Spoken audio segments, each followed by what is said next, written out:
Mark, thank you very much for joining our interview series. Let me start right away with the first question. In the changing face of mass murder, you argue that extreme violence cannot be understood solely through the acts of perpetrators, but must be situated within broader political and societal conditions. How might this framework help us to interpret Israel's ongoing campaign in Gaza beyond the binaries of self-defense and terrorism? Oh Lord, that's a big question. Well, let me go back a little. Let me go back a little bit beyond that particular article, which is from a long time ago. I've always tried to argue that genocide can't be seen as the specific. It can't be related specifically to a single actor.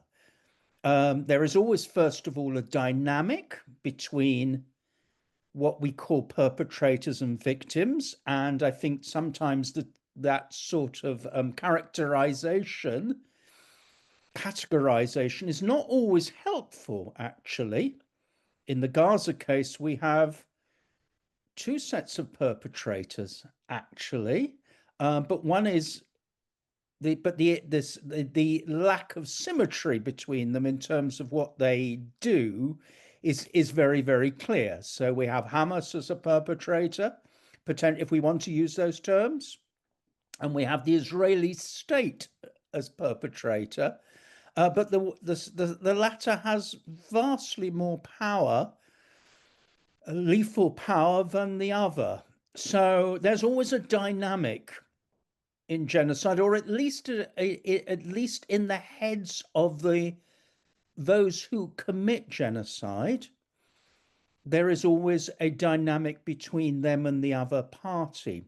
Somewhere in all this is ordinary people, of course, and they get sort of encompassed within categories. And I think the significant thing about genocide is when you have a struggle, a political military struggle between two sides, everybody else becomes encompassed within that. So they become punishable on grounds that they are encompassed within the realm of the other side of the dynamic. And that, I think, is what is happening here. But the thing I want to say is that genocide genocide occurs within what I see as essentially in the modern world as committed by nation states, not all nation states, not all the time, but I see it as a quite frequent sequence of events within the modern world. And I see that as happening within a interconnected, interrelated political economy, in other words, an international system of nation states.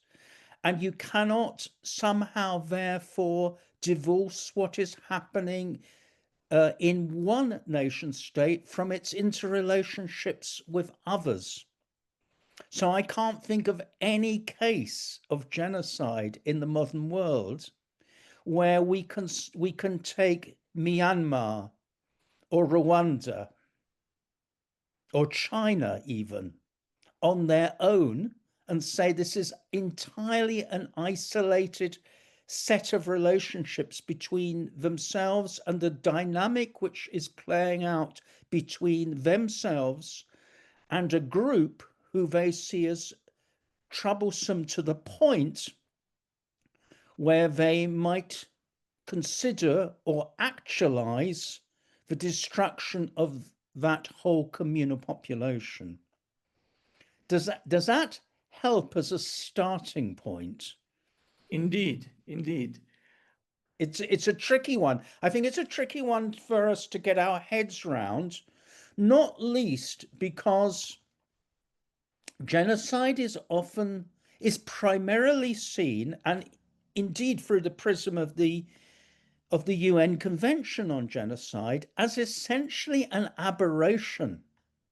It's something which goes against the norms of a rules-based, civilized, international system of nation states in which those states do not commit genocide, and anything which happens, which is a transgression of that, is literally that. It's a transgression.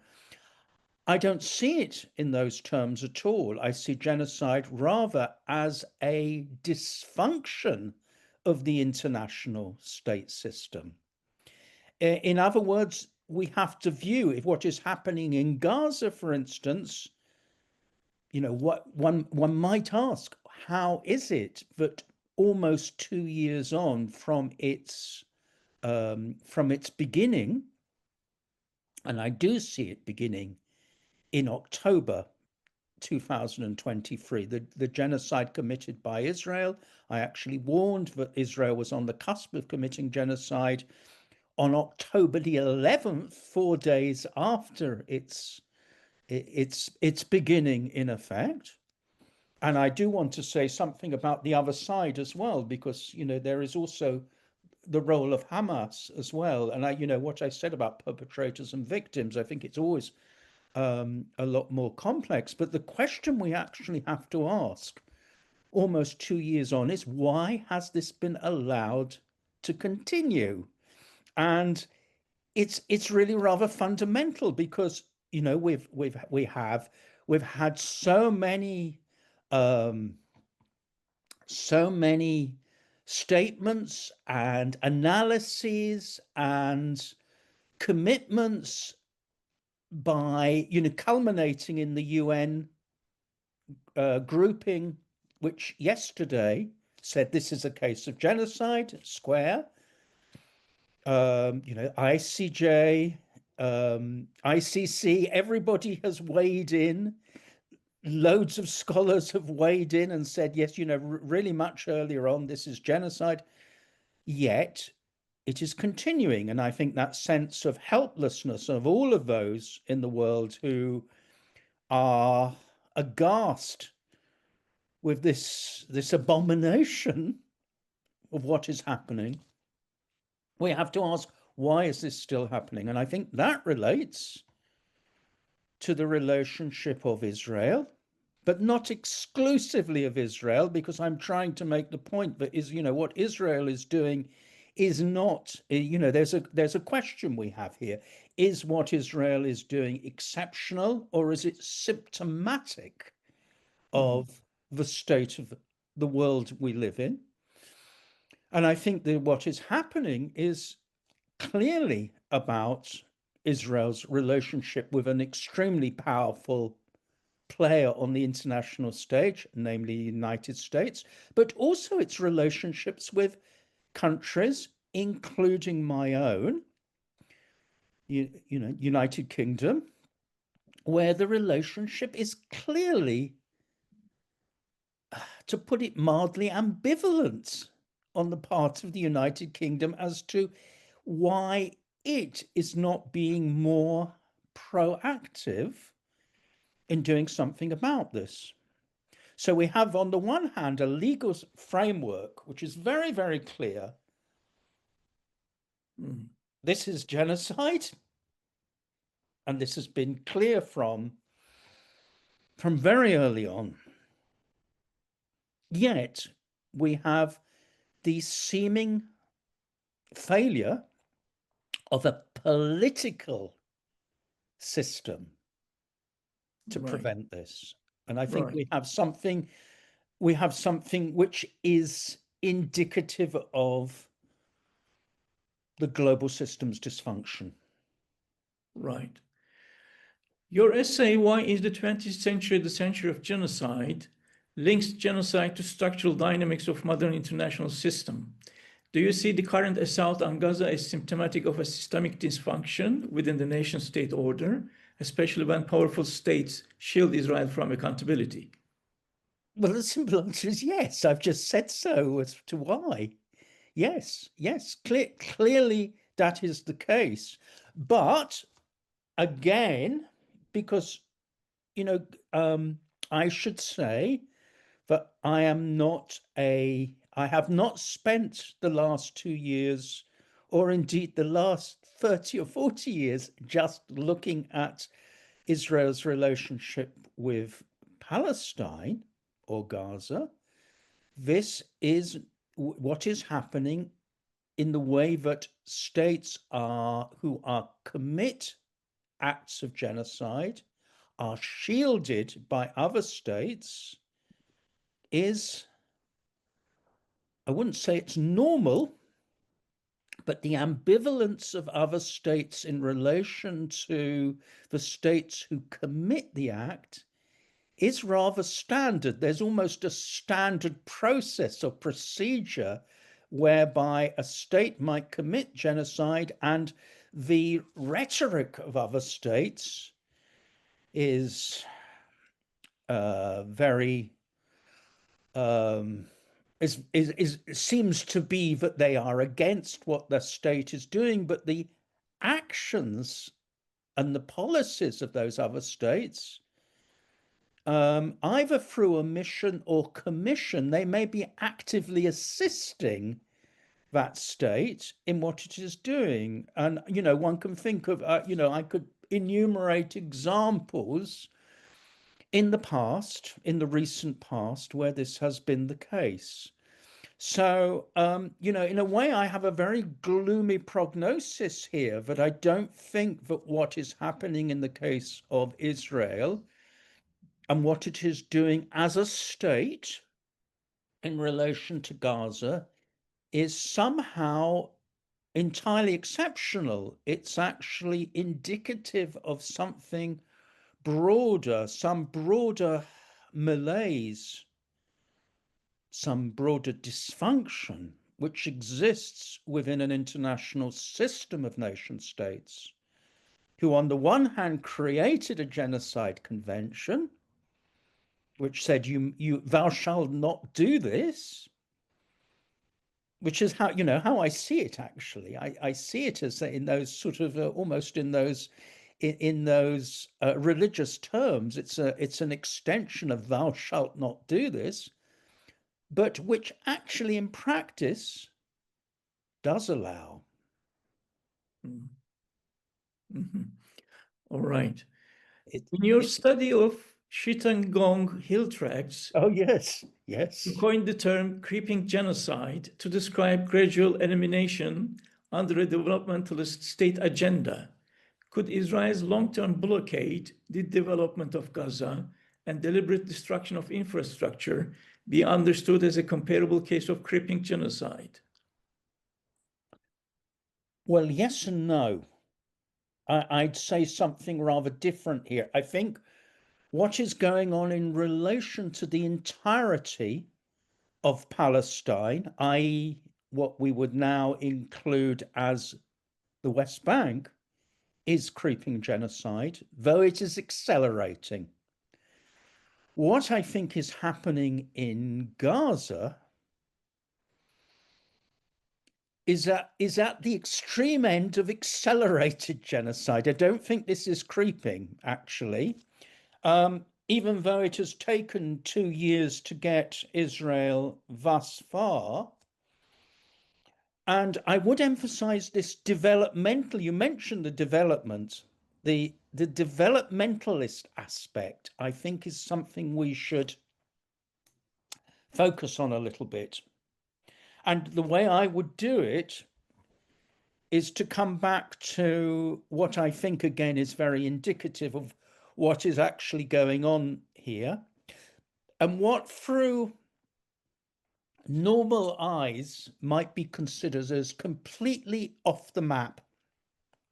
And that is namely the Trump Riviera plan, that this is going to be this area is going to be turned into a sort of Riviera of the Middle East. That to me is not, in terms of how genocidal actors think things through, not off the map. We ought to take it extremely seriously, because genocide is always, in some ways, linked to the latent ideas, even in the back of one's head, of states who are trying to envisage transcending the conditions under which they normally exist into something else, into something where they can truly develop themselves as they would like to in their heads. Does this make sense? What I'm trying to say here is that states by definition in the modern world, international system of nation states, are developmentalist. They have to develop in order to survive within an international system which is by definition social Darwinian. It's a sort of almost a competitive race to the top or race to the bottom. Normally, states cannot realize what is unrealizable. If we take the case of Israel, the thinking would be, well, we would really love to have a state which was streamlined, which didn't have any Palestinians in it, which we could turn into a corporate security entity as we have it in our heads, which is going to be the Mecca of the Middle East, if I can be a little bit ironic. Before October 2023, Israel was working its way around that, but any projection of a developmentalist arrangement where they would have the totality of Palestine for them to do what they wanted with did not yet exist. The crisis of October the 7th, and it was really that. I mean, I'm sure you've spoken to Omar Bartov about this, about the trauma which Israel suffered on that day. It's what I would call the perpetrator's never again syndrome, namely that we have a situation where we know in the past the victim group has attacked us, and that has been a threat, a mortal threat to our existence. This came to pass in a real way on October the 7th with what Hamas did. And one could argue that what Hamas was attempting to do was itself genocidal. It just didn't have the means to carry it through, the capacity to carry it through. This became a green light for the Israeli state to take out its tucked away plans, its, if you like, last resort plans, to tear up whatever had been the case up to that point and to strike out for something completely different and new. In other words, even if we consider what Israel was doing up to 2023 was grotesque and hideous in relation to the West Bank and Gaza, after that moment in time, there was a genuine rupture. And that what Israel was henceforth doing after that moment was attempting to realize what up to that point had been unrealizable, sweeping away the population of Gaza and creating something entirely new. Now, this is hideous, but it is part of the mindset of genocidaire. It's a sort of drive towards a transcendence.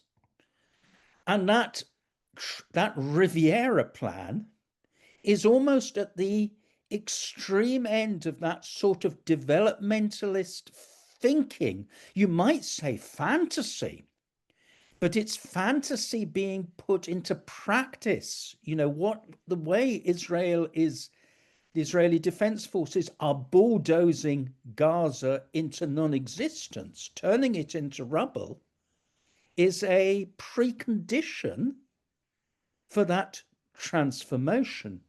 And with it, of course, what I think is, you know, what is actually happening on the ground, the pulverization of a people, of an entire population, so that they will be so destitute, degraded, to be willing to be removed. Now, again, I can make comparison. I wouldn't say this is a unique action of Israel. Israel's ethnic cleansing of Gaza should be seen within a much broader framework of politically mandated ethnic cleansings of the modern era. But that doesn't excuse it in any sense, because all those ethnic cleansings, which were, you know, ethnic cleansings are not in the Genocide Convention elements of genocide, but ethnic cleansings are in practice genocidal. Now, I have no doubt of that in my mind, even though I may be at variance with the Genocide Convention here. Right, right. What is happening in the West Bank, however, is creeping genocide. You could put it like this: Gaza is stage one. The rest, you know, the Bezalel Smotrich plan for the West Bank, which is also total ethnic cleansing, and is happening now piece by piece, olive grove by olive grove, village by village, and is creeping genocide. But it's under the aegis of the international state system, and the fact that Israel has a powerful ally supporting it, who is not doing anything to stop this, namely the United States. This creeping genocide is accelerating now very, very fast. And these facts on the ground are intended to sabotage any aspiration of those states and people who are saying we need a two-state solution. This is precisely what Smotrich and those within the Israeli government are attempting to do. Right, right. That's the way I see it. That's the way I see it. I mean, it may sound horribly cynical, but then genocide is by definition cynical. Mm-hmm. You argue that genocide is often undertaken by states perceiving a problem population as a threat to their developmental or geopolitical survival. How does it resonate with Israel's depiction of Gaza's entire civilian population as complicit with terror organization Hamas? Say that last bit again about Hamas. Sorry, I missed some of that. How does this resonate with Israel's depiction of Gaza's entire civilian population as complicit with terror organization Hamas? That's a rather more tricky question, isn't it? Which I'm not sure that I am entirely, you know, it's, again, if we take other historical examples, take one closer to home. Let's take one historical example closer to home off the top of my head. The Armenian genocide of 1915 in Turkey. There were groups who were defined as terrorist by the Ottoman state in 1915. And there is still a sort of a problem area here, which something I've written about, about the degree to which insurrectionary groups or groups who were challenging the integrity of the Ottoman state in a wartime condition, those groups were clearly, in some of them at least, were debating or actually practicing terrorism against the state. I think, that's my position on this. They were no more or less insurrectionary than a lot of other groups in Europe at that time. But some of them were insurrectionary. And it wasn't, of course, just Armenian groups. There were other groups, Kurdish groups as well, who were insurrectionary against the state.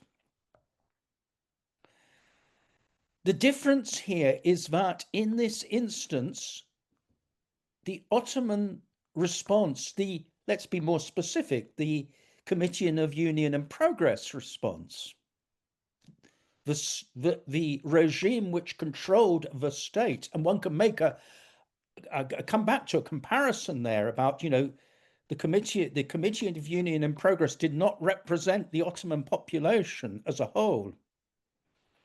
The Israeli government does not necessarily represent the Jewish population in Israel as a whole. But that Committee of Union and Progress government regime chose to encompass the entire Armenian population as insurrectionary, whatever its cross currents, and there were many, many multifaceted cross currents, and to work towards a program of their complete elimination or deportation to a part of and it's interesting here, ethnic cleansing. The aim was ethnic cleansing, in a sense, to remove them to the Jazeera, to the south of the Ottoman Empire, to the desert region. We were talking about Mardin earlier, to the south of there. But the result was genocidal. Now, in the Palestinian population in Gaza, which I've never been to, so I can only speak at second or third hand, I'm sure there are a lot of cross currents of political, social, and cultural attitude and feeling, as there are in all societies. And those would include people who were supporters of Hamas and who would like to wipe Israel off the map. Part of the thinking, does this therefore justify an attack on the whole population of that region as a population which is not just a problem population, but a population which is co-responsible for what Hamas did? And you can hear what I'm saying. I cannot justify what Hamas did. I think it was not just morally wrong, it was strategically in error.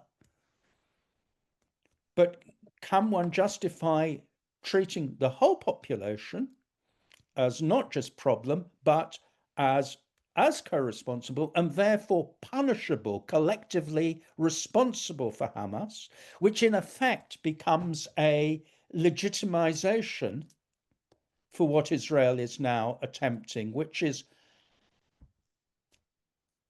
ethnic cleansing, but in the process, given that there is nowhere else to go to, creeping elimination, day by day,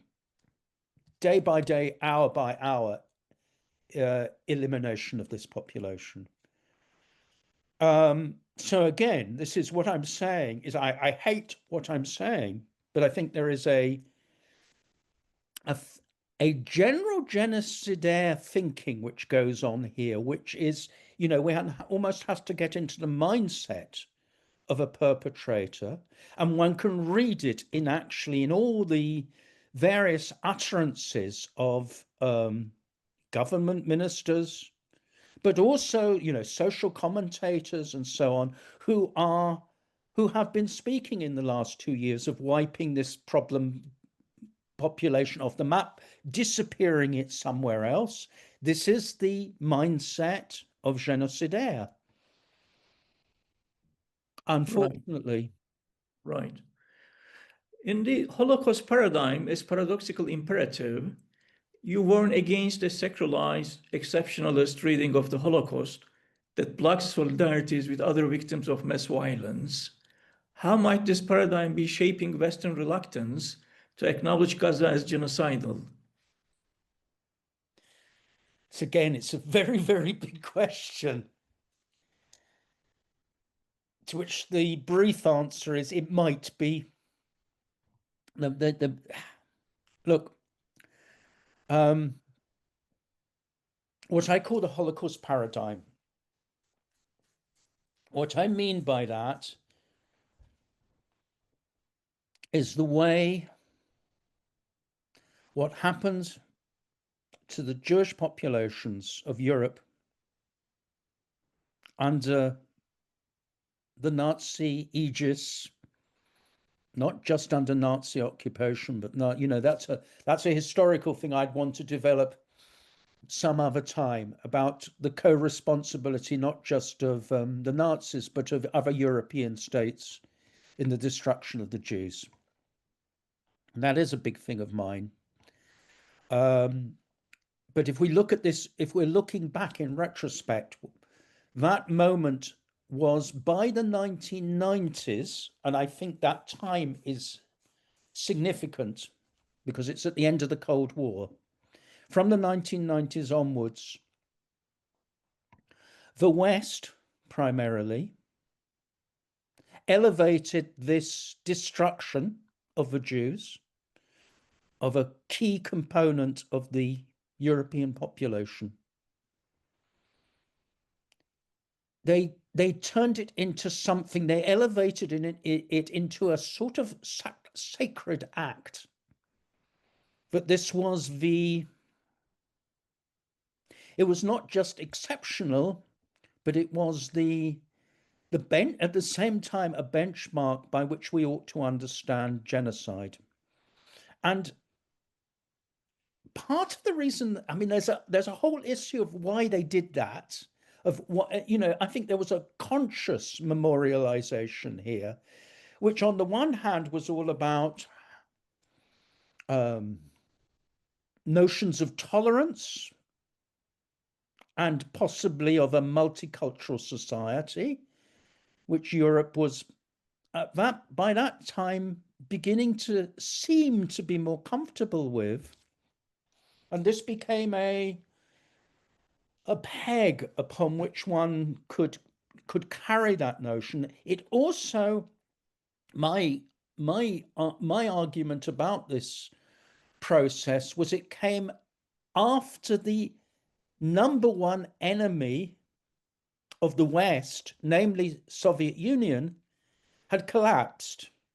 So one had to have a sort of a figure of antithesis to oneself to put there, given that the Soviet Union was no longer there. And so there was a sort of fallback position to the Nazis as being the most awful, insidious, diabolical notion that you could have in the world.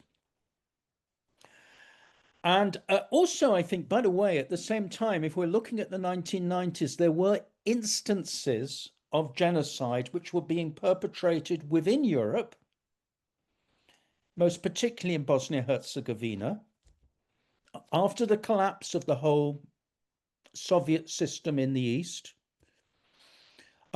which were things which were indicative of where things might go. And so you had this sort of almost like an edifice of Holocaust memorialization, which became a very, very significant, just trying to think, it became, as you say, sacralized. And you couldn't touch it. And if you said anything about other genocides, you had to do it by saying, well, does this genocide sit within our understanding of this sacralized genocide? So there was sort of interesting directions of travel. You could look at Rwanda and say this is a genocide which was, which we should also think about and memorialize. Interestingly, what happened in Armenia in 1915 was always politically very iffy for the reasons I've explained about the structural relationships between states. So Armenia was never really included in this pantheon of what was in and what was out. And I think the simple answer is yes, that memorialization of the Holocaust became central to a self-referential notion of the West as being the good guys, and that the Holocaust played a sort of a significant emotional role within that, that sort of way of thinking. I think what's interesting about the now, and I'm coming back from, I'm speaking as somebody who is Jewish and wishes the whole Holocaust memorial the whole Holocaust memorialization. I don't wish it ill, I wish it well, because it offered an opportunity for us potentially to look at a world in which there are a lot of genocides. But I think it's now in danger of being smashed to smithereens by what is happening in Gaza. I think there's a whole other aspect to this. We're very focused on Gaza, and I'm very interested that the Holocaust memorialization in this country, for instance, in Britain, is still making statements as if Gaza isn't happening. It goes on talking about what happened to the Jews in the 1940s, which it should be doing, but it is unable to make reference across to what is happening now. And I think that impediment is really worrying. It's a sort of obstacle to being able to make cross-reference to other things which are happening in our contemporary world. I think what's interesting about Holocaust memorialization is it was looking at something in the past, so you could concretize it and say this was terrible. But what's terrible now isn't being dealt with.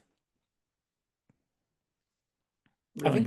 I think this within, from a Jewish communal point of view and from the whole perspective of a Holocaust memorialization, this is another catastrophe.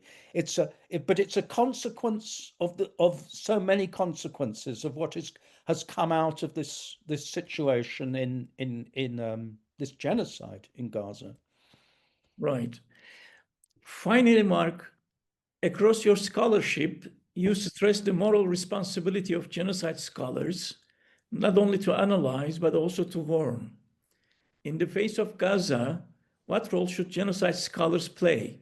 Cautious analysts, public intellectuals, or active witnesses? Again, that's a very big question because it involves a whole different group of, a whole spectrum of human beings who are, in quotes, genocide scholars. And I can't speak for them. Some do see themselves as public intellectuals. Some do see the role of ourselves as being able to have an impact on this situation by our analysis and what we say. I'd also note, of course, within the genocide and Holocaust arenas of scholarship, there is a lot of unease and fractiousness now about, how we view what is happening in Gaza. Not everybody's on the same page on this. And I think one should know that and should be willing to say so, that it's, that there is a multiplicity of viewpoints here. I can only speak for myself here, actually, Selcuk. And, my background is one, before I was a, in quotes, genocide scholar, I spent my formative years, my late 20s and early 30s, as a peace activist in a Europe which was on the verge of, as we saw it, those of us who were doing this, on the verge of nuclear annihilation. So my own position, really, for what it's worth, is about speaking truth to power. And I think the sadness of that, from a personal point of view, is that power isn't very much interested in listening. So in the end, one has to resort to what I did last week.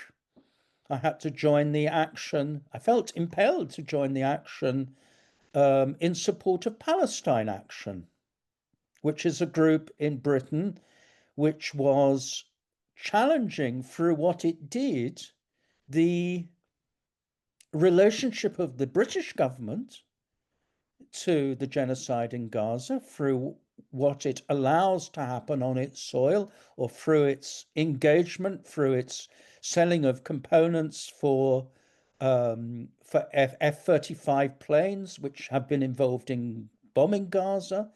Palestine Action was a group which has been challenging non-violently the British state's role in this process, and the companies on British soil, including one just down the road from where I live in the Welsh borders, something called Elbit Systems, which is a major defense manufacturer, Israeli defense manufacturer, which has a major embedded role in the British defense manufacturing system. I felt impelled to support Palestine Action, who have been proscribed as a terrorist organization. Ultimately, I can only do what other human beings can do, which is to, to put my feet non-violently on the ground, and in this case, be arrested under Section 13 of Section 12 or 13, I can't remember which, of the Terrorism Act in Britain, for saying no to genocide. And that's what I had. I was simply arrested for having for sitting in Parliament Square in London with a poster saying, I oppose genocide, I support Palestine Action. And for that, I am now a supporter of terrorism, apparently. Now, we've reached that point in this situation. Well, what should be blindingly obvious, that my government and all governments should be doing something to stop this happening, seem to be totally incapable of doing that. So I don't over-egg my role as a genocide scholar. Most of the time we are not listened to in these high political and elite circles, unfortunately. And so there is a limit. We have to be aware of the limitations on what we can do, but we do have to speak truth to power. Right. Mark, thank you so much for your time. Thank you. Thank you for having me, Selcuk. I appreciate it very much. Go well. I appreciate it as well. Thank you so much.